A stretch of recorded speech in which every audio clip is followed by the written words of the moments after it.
Hi, this is Michael Bigham, CEO, Longtech Technologies. I was given a dream last night. My mental health case, I believe it was. I'm not quite sure if it was. But God gave me a dream in His promises, according to a God-appointed attorney. God showed me in His dream that He had given me that this was to take place. I was to get an attorney, and I'm not quite sure at this point in time what my situation is at this moment, but God was showing me His promises, and this is what He said. I had a dream last night, and God spoke to me. He showed me that I and many others would receive an attorney in the matter of my case with mental health, although I am not sure that it is this particular case. But in my dream I was in a room with other men, and we were told to drink lots of water. After doing this for a while, I could not hold my bladder or my bowels. So I asked my attorney if I could go to the bathroom. Then he said that I could go, and told three others that they could go too. While walking to the bathroom, I was pushed aside by two other men. They walked in front of me, so I naturally let them. When I entered the bathroom, it was very big and had numerous amounts of stalls. An older gentleman said something about something my attorney said and laughed at me. He said, "Ha ha, your attorney." I don't know why he was laughing, but he seemed very disturbed. I could see him through the stall and begin to use the restroom. My attorney had a black suit on and a maroon tie on.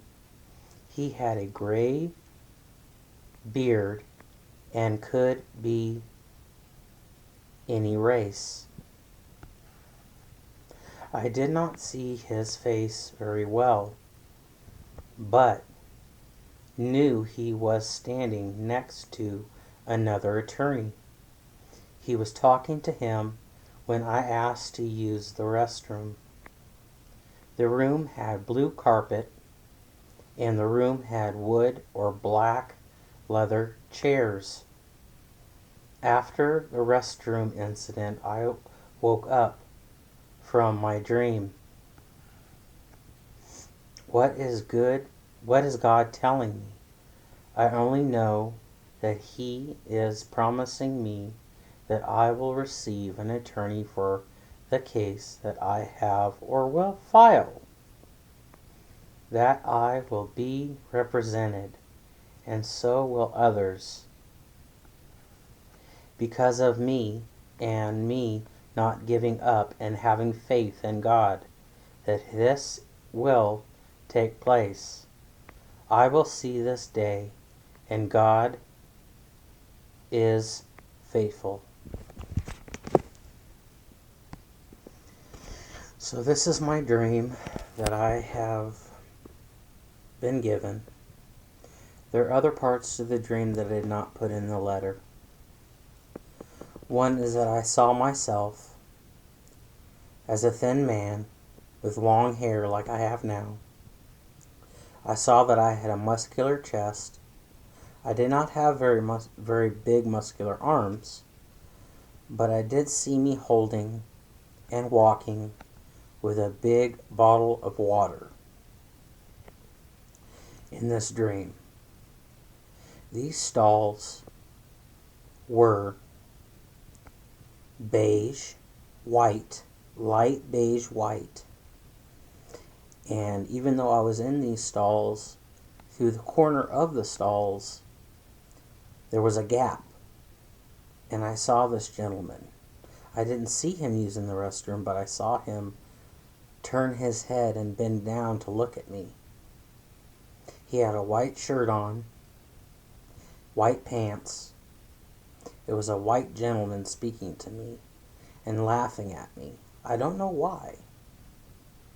He just seemed very, very disturbed when he went to use the bathroom. I'm assuming that the reason why they said I could use the bathroom, so many other people had to drink so much water, is because they wanted to get a urine sample. In my case, they took blood from me back in 2000. In that blood is the medication, the Depakote and the lithium that they were giving me during my case in 2000. So I know for a fact that God is trying to tell me that they want to give me a urine sample for some odd reason. Maybe to check to see what the levels were in my blood at the time and compare them to the urine sample to see how the medication affected me at the time and how the medication that I'm taking now is affecting me. Maybe they're using some scientific way to do that. I don't know. All I know is that I sat down on the toilet in the stall. I saw the gentleman. I heard the gentleman. And there were multiple stalls in this bathroom, side by side, in a square bathroom. It was a huge bathroom. The carpet also had some sort of yellow lining in the carpet. It had some sort of gray and blue type design in the carpet, but it was mostly blue. It was like a navy blue color. In my dream, God was speaking to me. He was letting me know that, hey, don't worry about it. You are faithful. I am faithful to you. You will receive an attorney. Don't worry about it. And that's something I got to do in my heart, because I know that other people are suffering like I was. And they most likely did what they did because they were improperly diagnosed. Yes, I gotta forgive. Yes, I have to forgive. That is something that I have to do. But I know in my heart that God is just. God is fair. God will repay, and it is not up to me to try to repay, but it's up to God. And I know that God will give me an attorney because of this dream that I had. I know because He is faithful. He is letting me know He is there for me, and He understands where my mind was at the time when I committed my offense and I went to prison. I was raped in prison. I was beaten up. I've been hated by so many people for all the wrong reasons. It's okay if you hate me, if you don't forgive me. I understand your concerns with who you think I am, but you need not to be afraid. I have not committed a single offense in the area of where I was at the time in over 16 years. And it is all due to God and Him helping me understand the realities of what happened. He helped me to overcome through the bloodshed of Jesus Christ. He helped me be determined to not give up and to figure out what the real problem was. The real problem was mental health. All my life, 17 years. I'm 34 now. It's been 11 years since I got out of prison. It's been 16 years since my offense. I do have another attorney now, a young gentleman who is willing to take my case, and he is willing to get me off of what I am now on in the meantime. But he is willing to take my case for $1,750. I can save that in 3 months very easily. My rent that I have right now is only $350 a month. I get $750 a month, or $53 actually. And as well, I have the possibility to get $137 from rent and heat rebate every 3 months. All I have to do is actually apply in March. So I actually can save up more money in the meantime. But God is working in my behalf. He is showing me your dreams mean something. If you dream something at night, don't ignore it. Write it down. Remember it. Because your dreams are God speaking to you. He's speaking to your conscience. He's speaking to you saying, look, this is going to happen in your life. Your dreams mean something. Your dreams tell of a story, of a future event that'll happen in your lifetime, according to where your life is and what you're dealing with and what you're going through. God is faithful. God is not going to allow the things of this world and mental health to ruin people's lives. Bipolar disorder is something that is not even relevant in a natural existence. It doesn't exist. It is just a reason for you not to try. It's a reason for you to give up. These medications block the brain and want you to and allow you to give up. These medications cause people not to be aware of the realities of the medication they're taking, so they can't really defend themselves. They stutter. They have problems with that.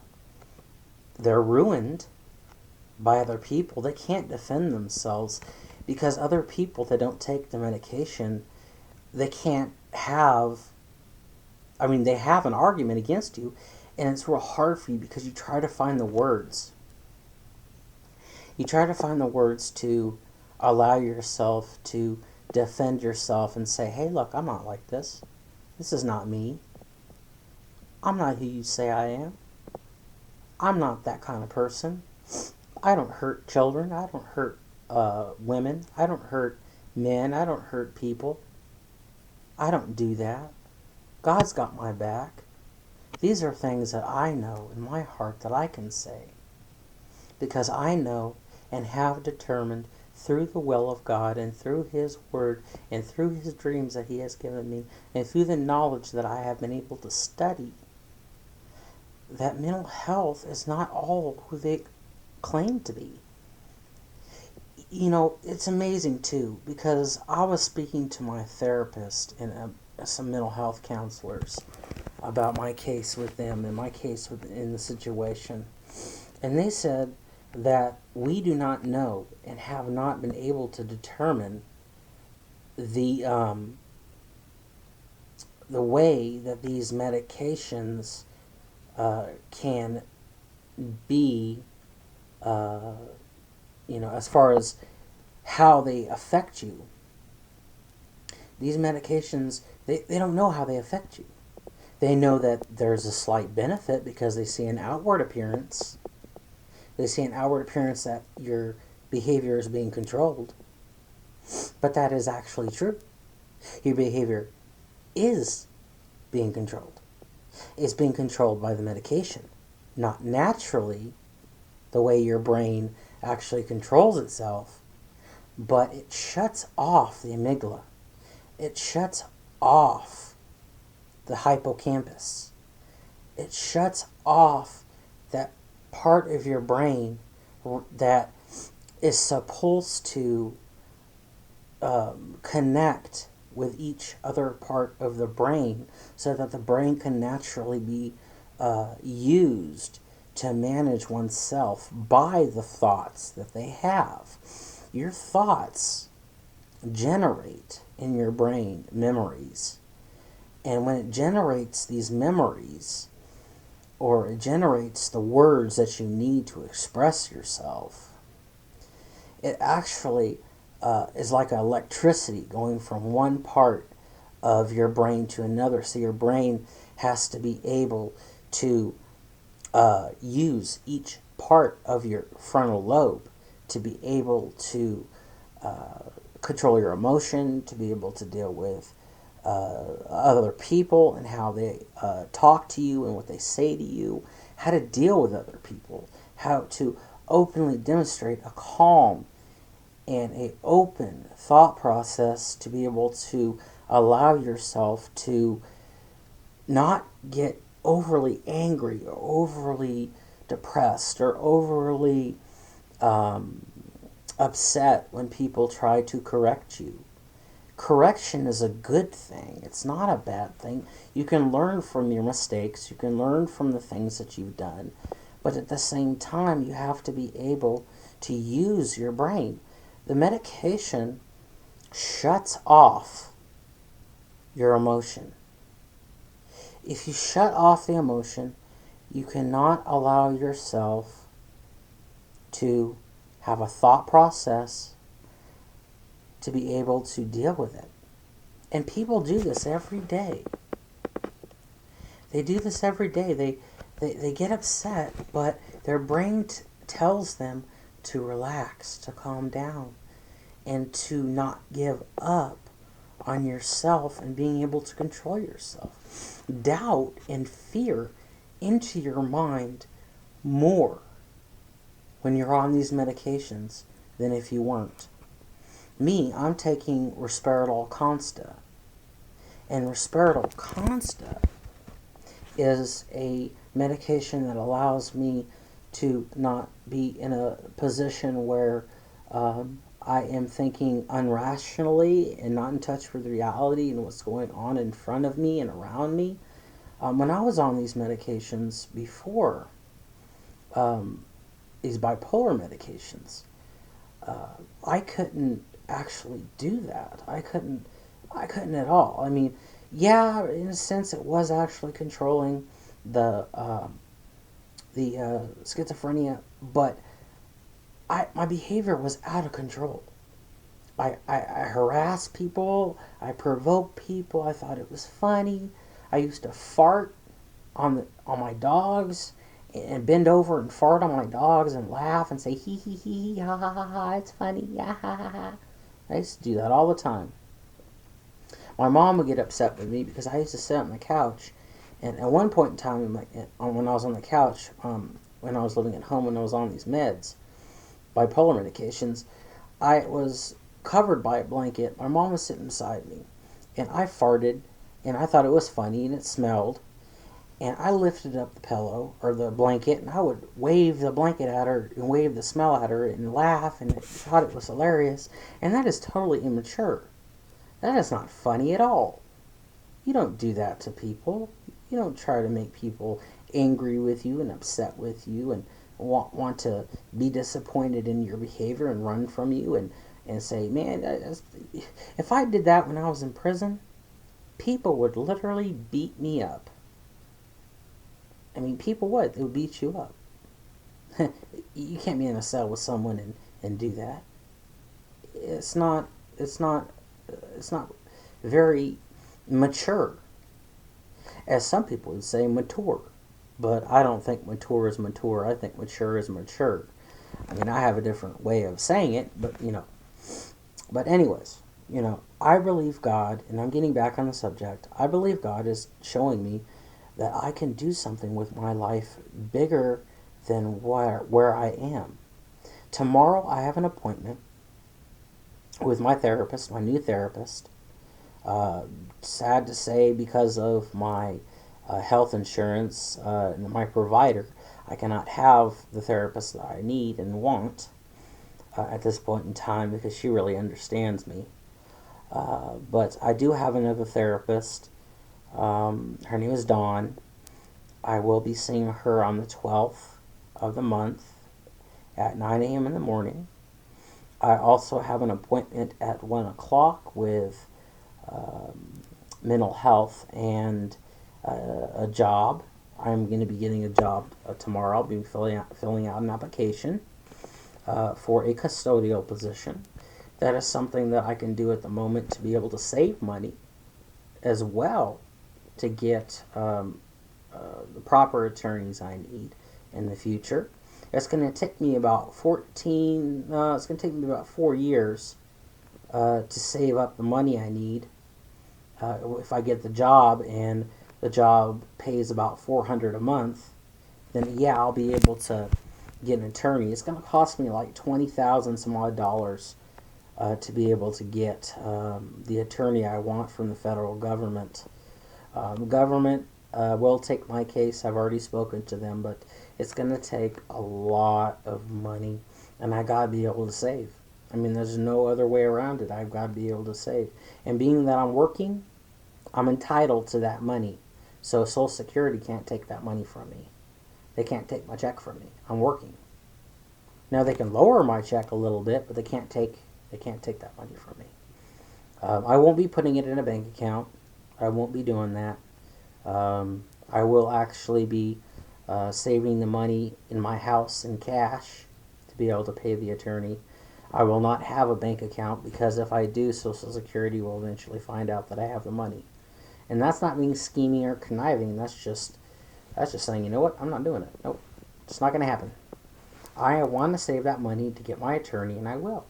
And this is what God is showing me. He do it, save your money. It'll take 4 years, but you'll be able to afford it. I have also an attorney right now with a breast tissue issue with Backus and Schenker. My attorney came up to me on the phone. I spoke with her. And at this point in time, she needs the records from Denver Health Medical Center. I know she does because I started taking medication in 2014. Probably the 15th is when I started to take the medication before I was released back into society and went home to my mother, where I'm currently living now. So I actually need her to get those records. I went over to Denver Health a couple days ago and filed to get those records to Backus and Schenker. So they should get it here within the next 5 to 6 days, at least 7 days at least. They should be able to get those records. I'm just praying to God that she doesn't say no to my case. I mean, she waits patiently, just like I have on the matter. I am pretty persistent, and I think people really realize that I'm persistent with my cases. I think I'm a little too pushy, which I shouldn't be too pushy in the matter. So I need to actually let God work on my behalf and not want things to happen so quickly.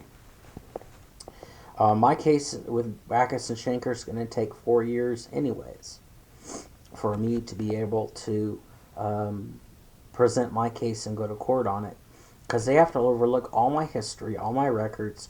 I have records all the way from the age of 5 to 6 years old all the way up to this point now, and I do know they can determine the truth about these mental health medications and what they do to you. I am very thankful in the Lord that someone or a few people, whoever they may be, did figure out that I am schizophrenic.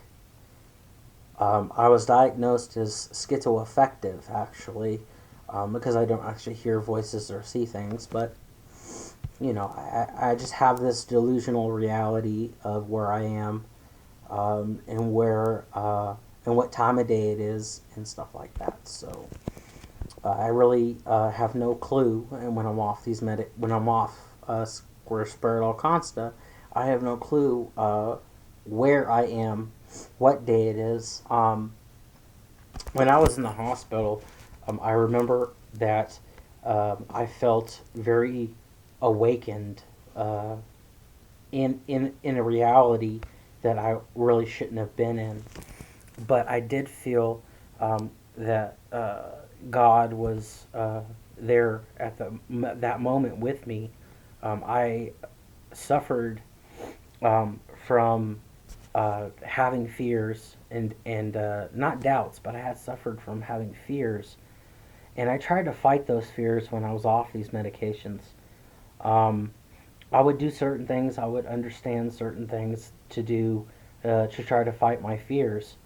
Um, and in my mind, I was thinking that hey, I could use a certain type of a martial art to calm down and to relax and to fight my fears. I actually thought and had feelings in my body of fear when I was in the room that I was in at the time, that they give you when you're in the hospital, the mental health center in the ward.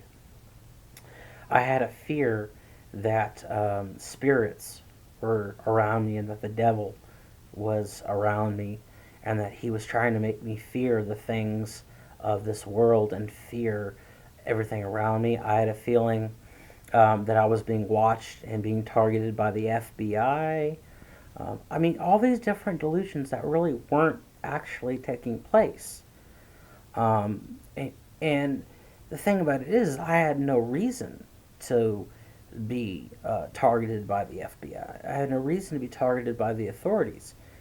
But I had this delusion in my mind that said, oh man, I've done something wrong. They're after me. Why am I here? I don't know where I'm at. I knew that there was a room outside of where I was at. It was called a day room, where they actually do groups and programs and stuff to try to help you get back on touch with reality. And I knew this. And I was in this room, and I had a fear that I'm being locked up. I don't know if I can leave the room. I don't know if I have to stay in the room. And then I have this illusion that said that the camera that was in the corner of the wall on the ceiling, that I had to stand in front of the camera and look at the camera, and there was a judge on the other end of the camera, and this judge was determining whether or not I was sane enough to be able to go back in society. I also, when I started to deny the medication or not wanting to take the medication, for a while there, I was in a separate room. In this other room, I remember I remember not being able to sleep. They actually determined later on that uh, I had insomnia. So that was a part of my disorder. The insomnia that I had, if I didn't sleep, if I didn't get my rest, then I would black out and I wouldn't remember anything that happened in my, while I was awake. I would black out. So they actually put me on trazodone. Trazodone is for insomnia. I also sleepwalk. If I do end up sleeping and I'm not on this trazodone, I end up awakening and blacking out, but being awake at the same time, and I wander. I go from different place to different place, and in my mind, I'm not in touch with what I'm doing. I'm not in touch with reality. I go into certain rooms. I go into certain places, and I'm thinking that that place is where I need to lay my head and go back to sleep.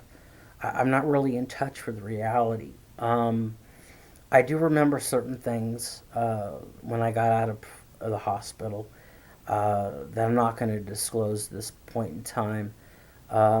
But when I was in the hospital, um, I remember a young gentleman. I don't know how old he was, but he used to talk to me, come see me. He was a doctor who was diagnosing me.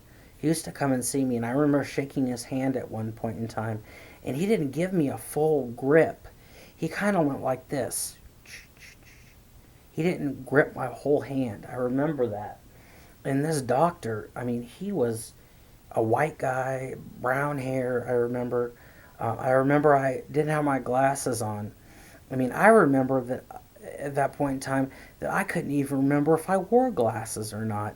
I knew I couldn't see very well. I knew my vision was blurry, but I didn't remember if I wore glasses until I got on the medication.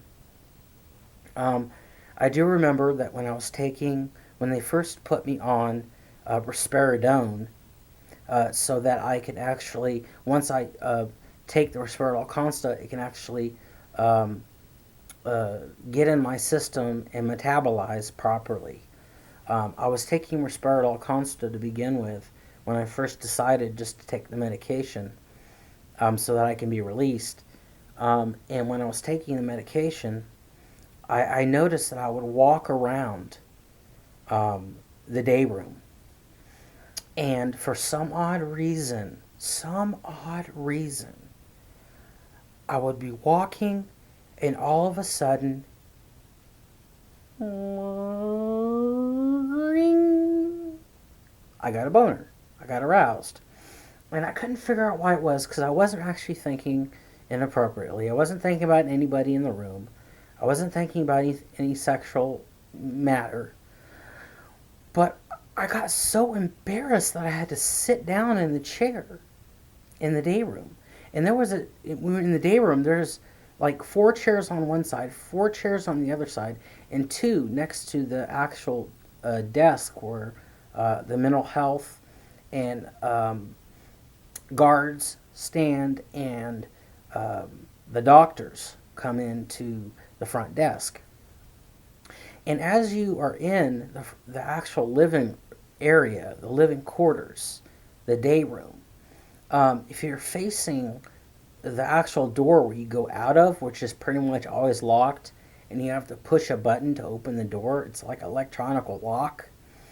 Well, that is actually, if you're facing the TV, it's actually on your left-hand side. It's on your left-hand side of the room, on the back wall in the corner. And the desk is actually right beside that door. And if you're facing the desk, it would be on your left-hand side, directly in front of you.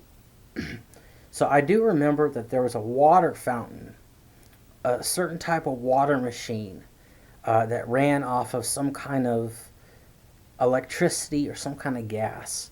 I don't know what it was. But I used to go to that water fountain all the time and fill up ice and fill up water. And I used to drink tons and tons of water. I remember they had the hallways in the day room. There was, in the back wall, there was a bunch of rooms in the back area where it was closed off. I remember being in that room at one point in time where I was moved to. And that was in the corner on the left-hand side if you're facing the TV.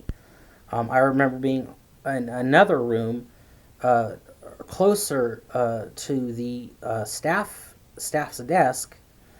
I remember being in that room as well, and I remember being in a room right next to the actual door as well. So they switched me around when they were moving people in and out. I remember a lot. I remember a lot from being in there. I remember I used to walk around, and I also remember that I used to, I at that point in time when I was in there, I couldn't remember if I smoked cigarettes. I had no thought process that I used to smoke. I didn't feel like I needed to smoke. And I noticed that too when I was off my medication, that I didn't want to smoke. I didn't need to smoke. I didn't have any thought process that says, you're a cigarette smoker. And I smoke now.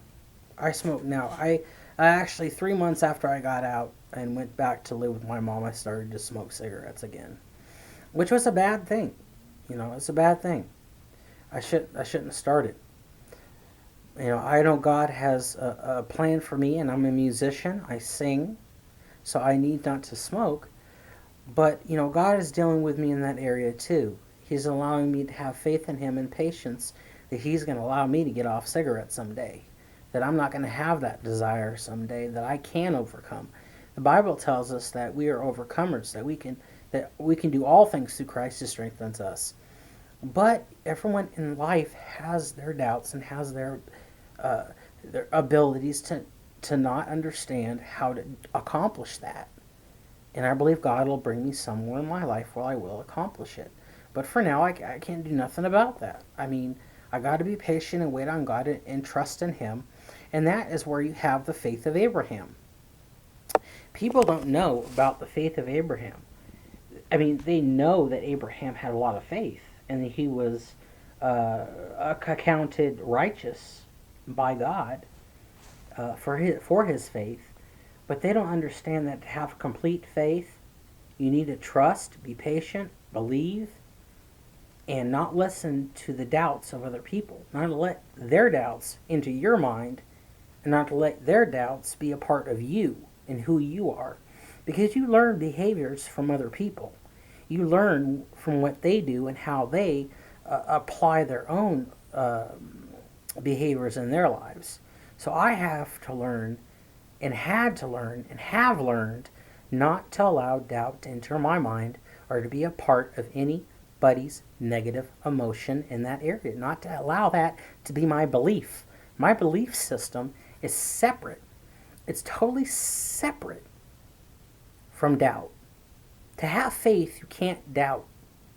To have faith, you can't let the devil into your mind and into your spirit and allow you to make decisions based upon fear and doubt. That is why I am so strong in faith, because I don't doubt the capabilities that God has for me. I've seen Him work in me and in my life so much and do so many things that was unexpected of. And so many things that I didn't expect, period, that He would do. And He's done. So, that's why I know my dreams mean something. That's why I know God has planned for me. CEO, Long Tech Technologies, Michael Bigham, out.